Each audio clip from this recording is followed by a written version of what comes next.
And I didn't touch on climate change. People have many views on climate change, but I think the one thing most people agree on is expensive. It's expensive to deal with the consequences, but it's also expensive because policymakers think they know the solutions. And in my opinion, the market often has better solutions and also will make it more expensive in quote unquote fixing things.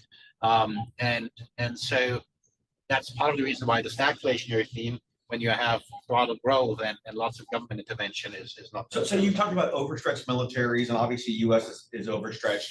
But to me, there's some kind of a strategic analysis that's gone on in France, where they have troops stationed all over Africa. There's revolutions happening in all these, African franc, is that the correct countries, right? These old colonies of France, and they're throwing France out, right?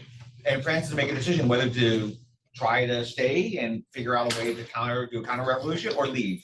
And now it seems like most of France's decisions are to leave, right? So the engines of Europe are, France, Germany, and Italy, let's just say. I mean, most of Italy's industry has been sold to Asia, same thing with France. France doesn't have the African franc maybe for much longer, if there's 7 countries that have already left. So, I mean, so it gets back to the whole thing of Europe and destiny. The only thing I'd like to add to that is, think about Ukraine being the grain bowl of the world, right? They export a lot of grain to Africa. So if there is a food shortage in Germany, well, they'll get more expensive food and subsidize it. But if you have a food shortage in Africa because Ukraine can't export, you may have a revolution. And so that's what I talk about, is when there's less geopolitical stability. Now, when we invest in the S&P 500, we may not care that much when there is a revolution in a small African country. But some of these things, they will be cumulative.